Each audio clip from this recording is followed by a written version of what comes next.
କବିତାର ଶୀର୍ଷକ ଅଚିହ୍ନା ମାନସୀ।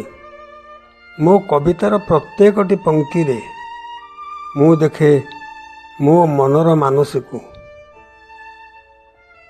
ତା ପାଇଁ ମନେ ମନେ ତୋଳି ପକାଏ ନାଲି ନାଲି ଫୁଲ ପେନ୍ଥା, ସଜେଇ ରଖେ ଫୁଲଦାନୀରେ। ସେ ଆସିଲେ ତୋଳିଦେବି ତା ହାତରେ, ସିଏ କିନ୍ତୁ ଆସେନି। ଆଖି ପାଣି ଆଖିରେ ମରେ, ସିଏ କିନ୍ତୁ ଆସେନି। ଆଖି ପାଣି ଆଖିରେ ମରେ। ତଥାପି ଅପେକ୍ଷା ପରେ ଅପେକ୍ଷା, ଅପେକ୍ଷାରେ କୁଆଡ଼େ ଆନନ୍ଦ ମିଳେ। କେବେ ଛୁଇଁଥିଲି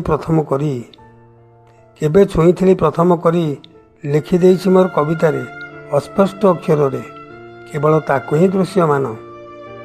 ଆଶ୍ଚର୍ଯ୍ୟ ଲାଗିଲେ ବି ସତ, ତାକୁ ଦେଖିନି, ଚିହ୍ନିନି କି ଜାଣିନି, ତଥାପି ଚାହିଁ ରହିଛି ସେଇ ଅଚିହ୍ନାର ଆସିବା ପଥକୁ। ଆଶାର ଅନ୍ତ ନାହିଁ କି ଅପେକ୍ଷାରେ କ୍ଳାନ୍ତି ବି ନାହିଁ। କେବଳ ବେଳେବେଳେ ନିଜକୁ